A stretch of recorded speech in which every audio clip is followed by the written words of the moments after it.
MoneyWalk 141. Cosigning is not helpful. This program will help you undo financial bondage.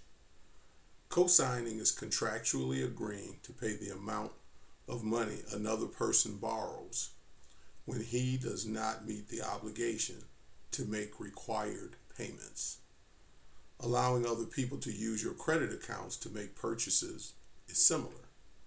Most people who could not pay cash for what they wanted or who did not have good credit history necessary to borrow money on their own to make the purchase have not had the responsible nature necessary to show they're a good credit risk.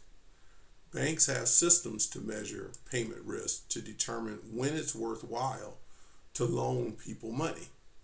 We don't have such systems and should take heed and refuse to co-sign loans for people who could not get loans from bankers to make purchases they desire.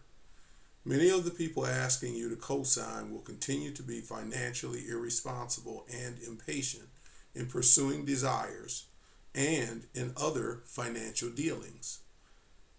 Some may be well-meaning up front, but shortly thereafter will stop making agreed upon payments.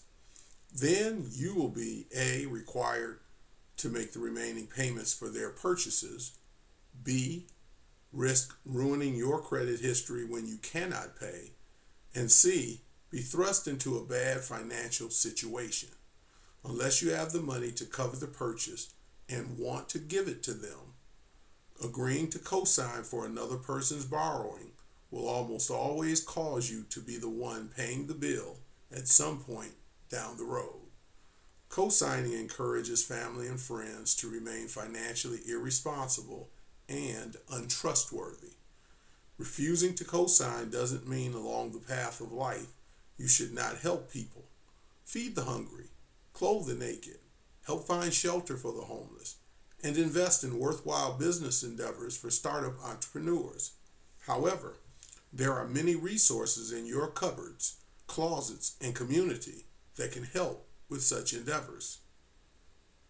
When someone cannot afford to purchase a material thing desired, a needed product or services, then he should not have it at that time via debt on your record.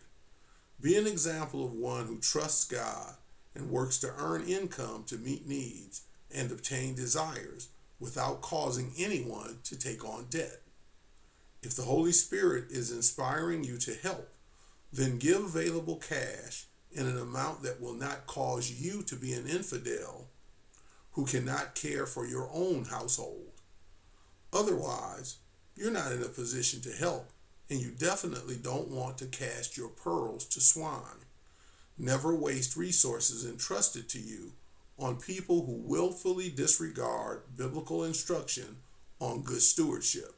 Regardless of what you do for them, they will continuously and irresponsibly spend and make poor financial decisions that continue their poverty mentality and position.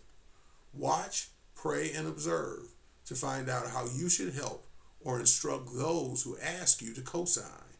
The devil constantly encourages you to mismanage money, so you are unable to give greatly to fulfill the Great Commission via A, prudently providing for family, B, maintaining and enhancing local church outreach and discipleship ministry, C, and funding missions nationally and globally. Many people don't realize they're being used by the devil to thwart the gospel. Don't condemn them. Just don't give in to the enemy's plan for money God entrusts to you.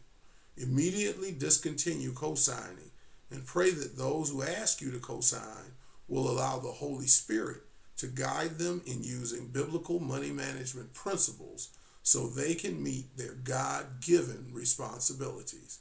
Please pray for this ministry and email questions to parlor@ameritech.net. May the Lord bless you richly as you follow His plan.